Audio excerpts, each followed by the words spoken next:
Muy buenas, saludos a toda la tripulación. En este capítulo sobre dinero vamos a hablar sobre qué hacer cuando tienes ya una edad respetable, cuando ya no tienes 20, 30 años, sino que tienes ya 40, 50 años, ¿vale? Típicamente yo suelo decir que cuando tienes 20 años puedes ahorrar durante toda tu vida mínimo un 15% de tu salario y pues generalmente vas a terminar jubilándote de forma satisfactoria a una edad aceptable, alrededor de los 65 años. Quizá quieras aumentar esa cifra a un 20% y hay gente que dirá que un 10% es suficiente. Yo digo que no, que un 15%. Cuando tienes 30 años, empiezo a decir yo que un 25%, idealmente un 30% sería lo recomendable barra necesario si no has estado ahorrando durante esos 10 años previos. Pero si tienes 40 años, la cosa, en mi opinión, se complica y estamos hablando de mínimo un 35% y, en mi opinión, siendo realista, un 40%. Lo mismo sucede cuando tienes 50 años, en cuyo caso creo que lo mínimo es un 45% y siendo realistas deberías estar ahorrando e invirtiendo un 50% de tus ingresos. Esto es asumiendo, entiéndase, que en cualquiera de estas franjas de edad no tengas ya unos ahorros significativos invertidos que te estén dando un rendimiento o que puedas poner una gran suma de dinero a invertirse en poco, puedas poner a invertir en poco tiempo una gran cantidad de dinero. Por lo tanto, si no tienes ahorros o los ahorros que tienes no los puedes barra quieres invertir y tienes una cierta edad, estos son los porcentajes que te voy a recomendar. Ahora bien, dependerá en algunos casos de dos factores principales. El primero de ellos, tienes que pagar impuestos por los resultados de tus inversiones, es decir, sobre ese dinero que te va a sustentar durante tu jubilación, vas a tener que pagar impuestos, como por ejemplo IRPF en España, perdón. Si la respuesta es sí, voy a tener que pagar alrededor de un 20% de impuestos en mis inversiones, vas a necesitar, pues, acorde a las guías que he dado yo sobre qué cantidad de dinero necesitas en otros vídeos, ya no 25 años de ahorros en sueldo, sino 31,25 años, ¿vale? Esas son las cifras para que te salga, después de pagar impuestos, más o menos la misma cantidad de dinero limpio y puedas vivir con esa cantidad mensual. Esa cantidad mensual la saco simplemente asumiendo que vas a ganar un 7% de rentabilidad anual y vas a considerar un 3% de inflación, aunque podemos debatir si la inflación es un 3 o un 2% y si la rentabilidad es un 7 o un 8%. Pero en general asumo un 7% de rentabilidad y un 3% de inflación, poniéndome en lo más negativo en el retorno de inversión y lo más positivo bueno, y lo más negativo igualmente, perdón, en la inflación, lo más negativo para ti, lo más conservador posible, y ese 4% pues sería, insisto, un 31,25 años de ahorros si tienes que pagar impuestos y 25 años de ahorros si no tienes que pagar impuestos. Igualmente, si consideramos un 5% de retorno, es decir, un 8% de retorno y un 3% de inflación y un 5% de retorno que vas a sacar para vivir cada año, podemos hablar de 20 años de ahorros si no pagas impuestos y 25 si pagas impuestos. Pero, insisto, esto también dependerá a su vez de una serie de factores. ¿Cuántas comisiones pagas por tus inversiones? ¿En dónde lo tienes? E intentar reducir al mínimo las comisiones que se lleva tu gestora y tus fondos.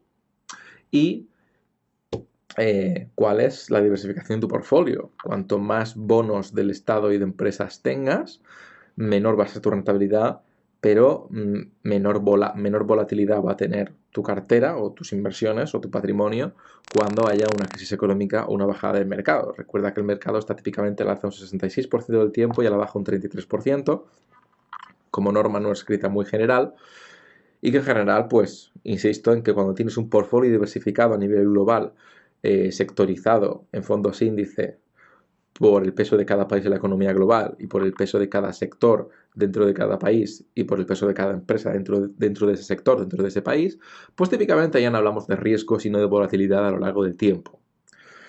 Eso tiene sentido, pero dependerá nuevamente de cuál sea tu nivel de riesgo. ¿Estás dispuesto a poner un 100% en empresas o estás dispuesto a poner un 8% o un 60%? La rentabilidad no va a ser la misma. Si estás dispuesto a poner todo en empresas, podríamos estar hablando incluso de un 9% de rentabilidad. Si estás dispuesto a poner un 80% en empresas y un 20% en bonos, quizás estamos hablando de un 8,5% de rentabilidad, lo cual después de comisiones puede quedarse en un 8 o un 7,5%, según si en total las comisiones que se llevan tus fondos, tus gestoras, tu banco, etcétera, etcétera, es un 0,5% o un 1%. Y si hablamos de un 60% acciones, 40% bonos, quizá hablamos de un 7,8% de rentabilidad, lo cual después de comisiones es un 7,3, 7%. Depende mucho, ¿vale? También tienes que tener en cuenta que con 40, 50 años tu tolerancia a la volatilidad generalmente va a ser menor. Si tienes 50, 40 años aún, pero cuando empiezas a tener ya 55 años y estás planeando en jubilarte en menos de 10 años, pues realmente tenemos que empezar a considerar el hecho de poner un mayor nivel de bonos por el mero hecho de que no quieres jubilarte cuando tu cartera de activos está en negativo. Cuando la volatilidad dice que el mercado está pues en un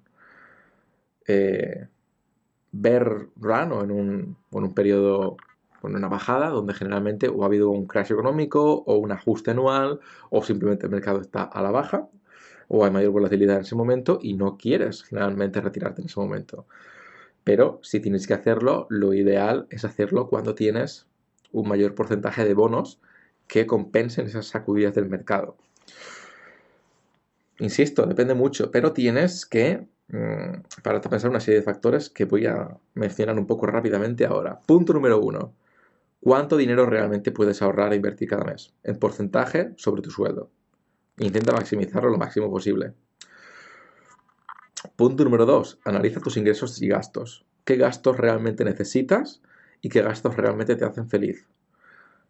Tienes que saber cuáles son tus gastos mensuales y tienes que saber cuáles de ellos realmente necesitas y cuáles de ellos puedes eliminar. Cuáles de ellos no son necesarios ahora y cuáles de ellos no van a ser necesarios cuando te jubiles. Y en base a eso puedes calcular con una inflación de un 3% cuáles van a ser tus gastos cuando te jubiles e intentar ahorrar un patrimonio acorde a esa cifra multiplicada por 20, 25 o 31 con 25 años, que es lo que realmente vas a necesitar. Ahora bien, para pensar otra serie de cosas. ¿Van a poder soportarte un poco tus hijos cuando te jubiles económicamente o no? ¿Tienes que estar igualmente soportando a tus hijos económicamente ahora o no? ¿Pueden tus hijos ahora buscarse económicamente la vida si quisieran para que tú puedas tener una jubilación o no? Porque si tienes ya 40 o 50 años y tus hijos tienen ya 20 años o más, quizá tengas que decirle que les toca espabilarse y buscar su propio sustento en lugar de mantenerlos tú. Son cosas que tienes que tener en cuenta y son cosas muy personales que tendrás que valorar tú. Así pues, sí, esto requiere un extenso proceso de reflexión, pero tienes que tenerlo muy en cuenta. Siguiente punto. ¿Hasta qué punto puedes conseguir o no ventajas fiscales? Dependiendo de qué país vivas, Estados Unidos, Canadá, Reino Unido y alguno que otro seguramente, puedes conseguir ciertas inversiones libres de impuestos. En Estados Unidos, por ejemplo, podrías maximizar tu 401k, 401k, y tu Roth IRA o Roth IRA, básicamente. Y mi consejo sería que te lo abrieses ya. Si vieses en Canadá, por ejemplo, podrías abrirte una LISA, que es una Life Investment Savings Account, y en Reino Unido podrías hacer lo mismo, pero quitándole la L. Sería una ISA, una Investment Savings Account, para los cuales, mientras seas residente fiscal en ese país, hasta donde tengo entendido, no sé muy bien cómo van en Estados Unidos, no sé si puedes seguir teniéndola cuando te vas del país o no, bueno, pues no pagas impuestos mientras puedas seguir teniendo esa cuenta de inversiones. Así que tienes que tener eso muy en cuenta. También tienes que tener en cuenta qué fondos utilizas. Yo siempre recomiendo por orden Vanguard, Amundi, Pictet y BlackRock. Esas son mis recomendaciones generales. Y tienes que tener en cuenta también la distribución de tu portfolio. Un fondo indexado generalmente va a ser mejor que un fondo de gestión activa, tiene muchas menos comisiones y el 90% del tiempo, discutiblemente entre el 80 y el 97%, pues yo diría un 90%, quizá 88% del tiempo, van a mejorar los fondos de gestión activa. Por lo tanto, Mi consejo es que utilices fondos índice. En España, como siempre, yo recomiendo Indexa, si no recomiendo BNP Paribas y si no recomiendo Renta 4. Lo tienes todo en www.medanorte.org/inversiones. También tienes por ahí algún enlace que te da algún tipo de bonificación en algunos casos. Y pues cualquier duda puedes dejarme en los comentarios o enviarme un email. Eso es todo por este vídeo. Nos vemos en el próximo. Un saludo y hasta luego. Chao. Si te ha gustado el vídeo, dale a like y compártelo, así ayudarás a que más gente lo vea y yo siga creando mejor contenido. Suscríbete si por algún motivo extraño no lo habías hecho ya y aquí te dejo mis redes sociales y vídeos relacionados con el tema. Un saludo.